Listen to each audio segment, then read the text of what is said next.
cette semaine, dans l'enseignement de l'Église, on partage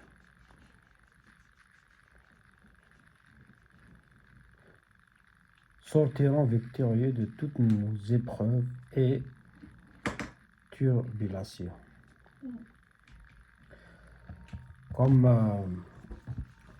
nous avons choisi le chemin de Christ, et qui est le chemin de la vérité, nous affrontons tout le temps des épreuves et des tribulations. Vous savez, très important qu'un chrétien sache que la vie chrétienne, ce n'est pas facile. Le jour où tu as déclaré, où tu as dit publiquement, devant Dieu, devant les anges, que tu suis Jésus, tu as pris ta croix. Beaucoup de personnes ne pensent pas à cette parole qu'il renonce à lui-même, qu'il prend la croix. Et la croix, c'est là qu'on tue les criminels, c'est là qu'il y a les souffrances, c'est là qu'on condamne, c'est là que la malédiction sera terminée par la crucifixion de Jésus-Christ. Nous prenons notre croix parce que nous sommes morts avec Christ et nous sommes ressuscités avec lui. Nous partageons le verset 8, le chapitre 8 de Matthieu, de 23 à 27.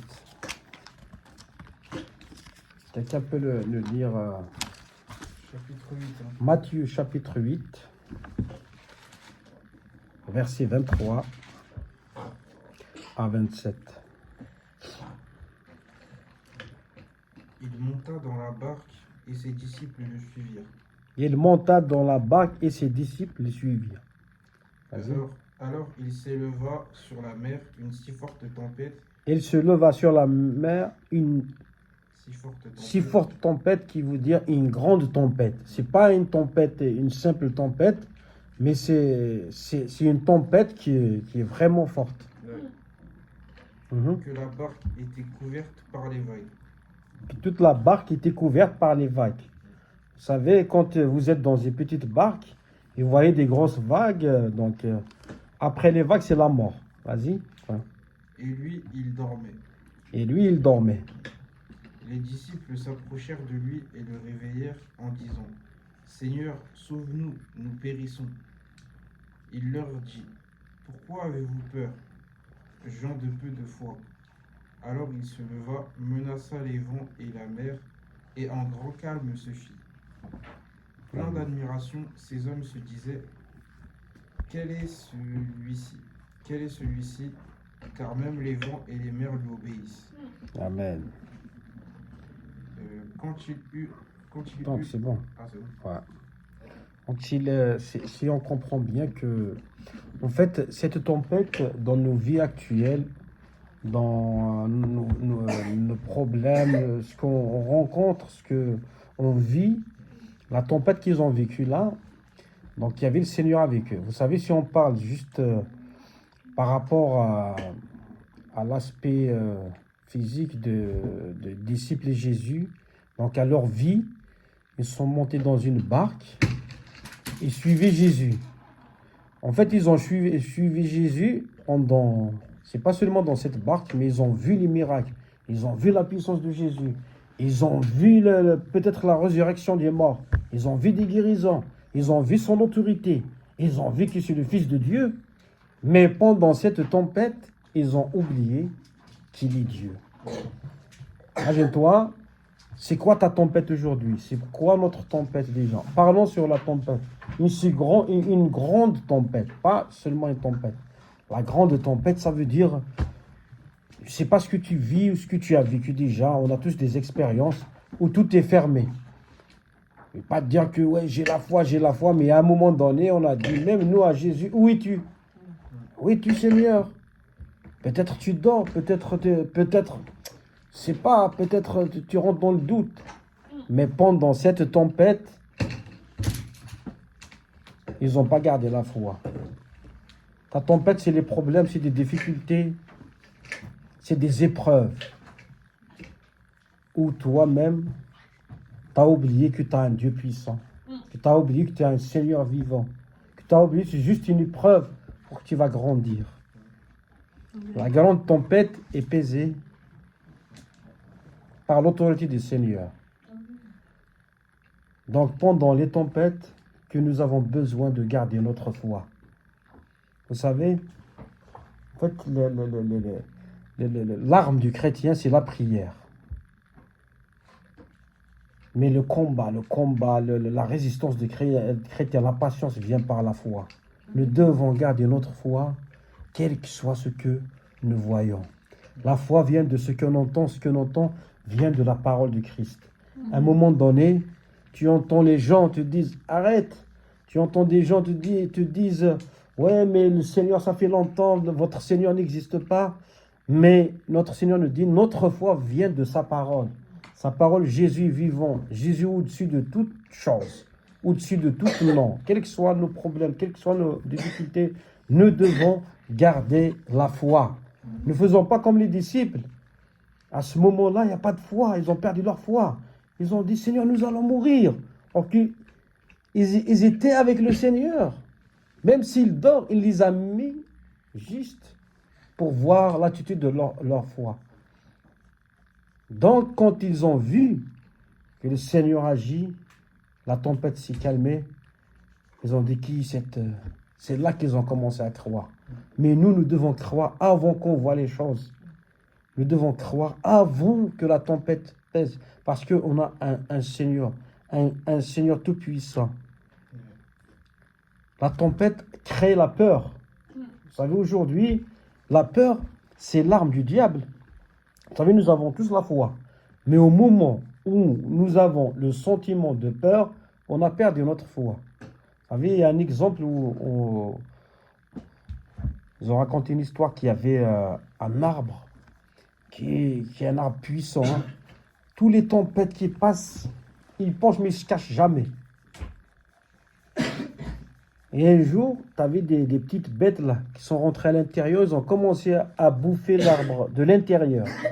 Il y avait juste un petit vent, l'arbre il est cassé, il est tombé.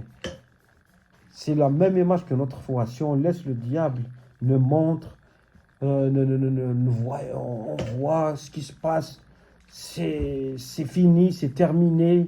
Il y a même des gens qui ont vu, c'est pas par notre expérience, on a vu des gens qui sont déjà condamnés à mort par leur maladie. Mais le Seigneur a fait un miracle.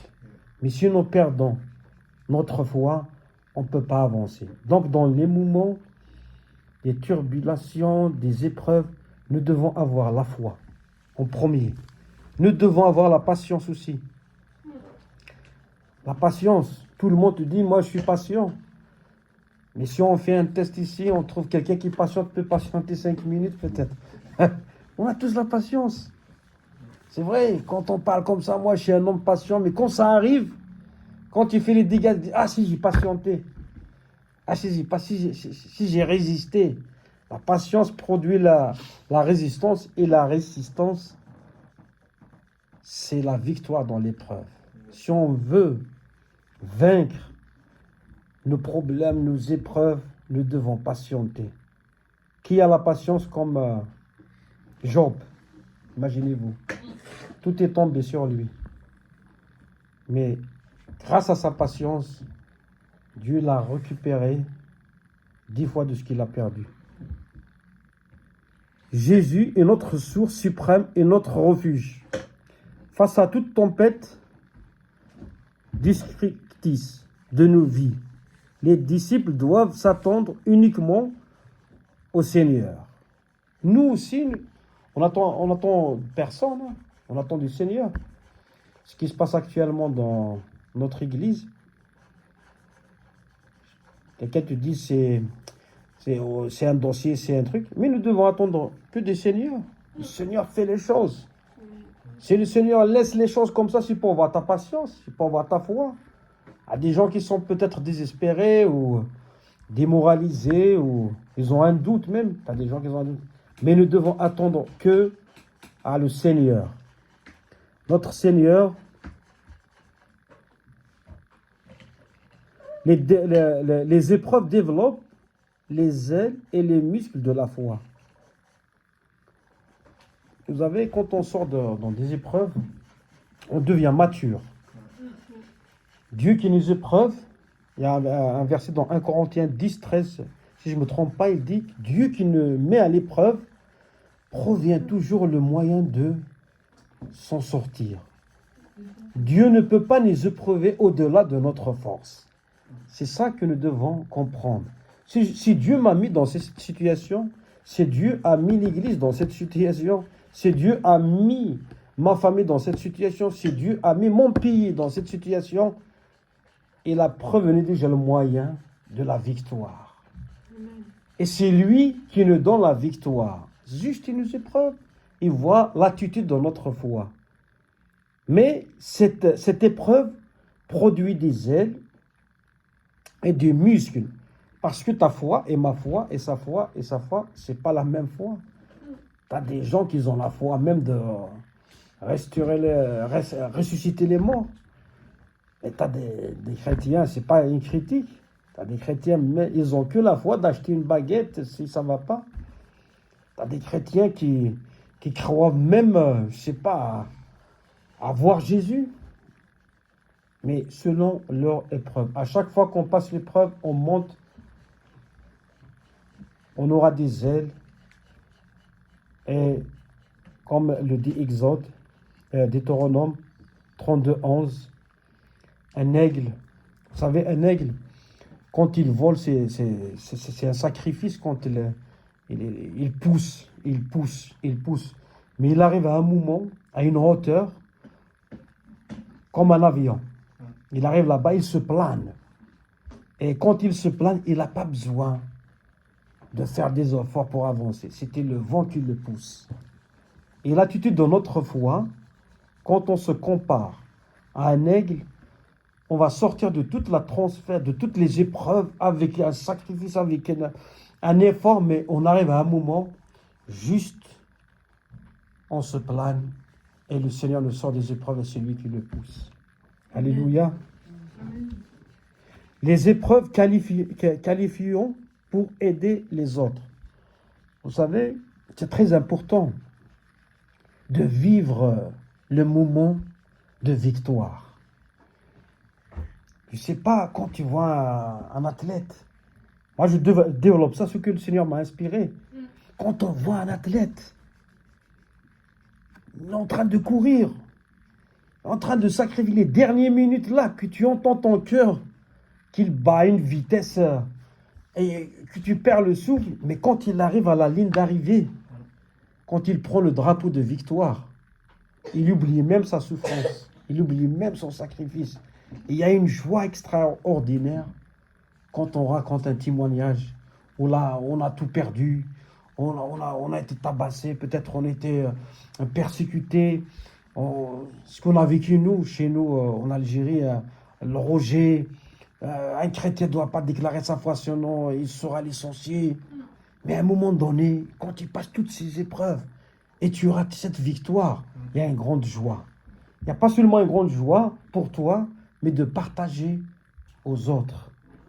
Partager ton témoignage, partager ta victoire peut encourager d'autres. Je vais aller voir quelqu'un qui est malade. Attendez, excusez-moi. Je vais aller voir quelqu'un qui est malade, qui a une maladie où j'ai vécu, moi, j'ai supporté, où j'ai utilisé la patience, où j'ai utilisé ma foi. Je vais lui transmettre ça. Ça peut le sauver, ça peut le guérir, ça peut l'encourager. Nous devons encourager les autres au lieu de les désespérer par rapport à notre expérience. Dans l'épreuve, nous devons garder la foi, la patience et nous devons voir cette victoire. Heureux celui qui tient jusqu'à la fin. Vous savez, il y a des gens qui abandonnent. Hein? Il y avait des gens, malheureusement, ils sont arrivés. Il ne reste pas beaucoup. Hein? Il ne reste pas beaucoup, ils ont abandonné. Imagine, il te reste 2 mètres, 3 mètres à la ligne d'arrivée et tu abandonnes comme ça. Mais nous devons tenir jusqu'à la victoire. Et nous devons soutenir les autres jusqu'à la victoire. Dieu, enregistrez ça dans votre mémoire, ça. Dieu qui nous met à cette épreuve, il prouvera les moyens de nous sortir, de nous sortir. Et ce n'est pas par notre force, ce n'est pas par notre puissance. Vous savez, il y a des choses que même notre cerveau ne peut pas comprendre. On dit, ça c'est impossible. Moi, j'aime pas dire le mot impossible. J'aime dire, c'est pas facile. Mais c'est possible. C'est vrai, c'est pas facile. Mais c'est possible. Car la Bible dit, rien n'est impossible à celui qui croit. Zacharie 4,6 dit que ce n'est pas par ta force, ce n'est pas par ta puissance, c'est par mon esprit. C'est par Dieu, c'est par l'esprit de Dieu. Dieu nous donne la victoire. Tenons ferme, avec patience, avec persévérance. Priez. Les prières dans les épreuves, c'est très important. Vous savez, le diable, il essaie toujours de fermer la bouche d'un chrétien. Parce que l'arme puissante d'un chrétien, c'est la prière. Et c'est la prière pendant les épreuves. Parce que c'est bien de prier quand tu es à l'aise, tu bénis Dieu, tu dis. Mais c'est très difficile de prier quand tu vois tout mal. C'est très difficile. Vous savez, il y a un verset que j'aime bien dans Acte 16. Dans le chapitre Acte 16, il y avait la persécution de Paul. Et c'est là, ils étaient mis en prison. Ils étaient frappés, ils étaient tabassés à cause du Christ. Mais la Bible nous dit, au milieu de la nuit, ils ont commencé pas seulement à prier, à chanter, à glorifier Dieu. Mais c'est pas facile, hein? Tu vois le son, tu vois les chaînes. Il est où ce Dieu-là? Mais il dit, merci Seigneur pour cette souffrance. Merci parce que ta parole est vérité. La Bible déclare qu'à chaque fois que nous mettons nos vies dans la vérité, dans les règles du Seigneur, nous serons persécutés. Si tu veux vivre dans la vérité, tu seras persécuté. Et la persécution, ce n'est pas seulement la persécution physique, tu as la persécution morale. Tu as tout fermé peut-être devant toi. Tu dis, depuis que je suis chrétien, depuis que je cours tout le temps à l'église, je n'ai pas vu ça. Mais sache que c'est là que tu vas avoir la victoire. Quand tu auras la victoire, tu vas grandir. Tu vas monter une étape. Tu vas arriver. Vous savez, tu as trois qui arrivent. Quand on regarde les compétitions de l'athlétisme, tu as trois qui arrivent. Tu as la première place, la deuxième place, la troisième place. Hein. Mais j'aime bien voir la personne qui a la première place parce qu'il mettait les escaliers comme ça. Il mettait un comme ça, et celui qui a la médaille d'or. C'est ça. Jacques nous dit dans le chapitre 1, résistez au diable, il fuira loin de vous. Tenez ferme dans les épreuves. La patience, l'épreuve produit la patience. Il faut être patient dans les épreuves. Il faut être patient pendant ces moments et bientôt la victoire. Et nous célébrons la victoire ensemble. Que Dieu vous bénisse. Vous avez tout le choix de dire, de partager, de... Alléluia. Amen. Dieu est bon. Merci mon frère pour les partages.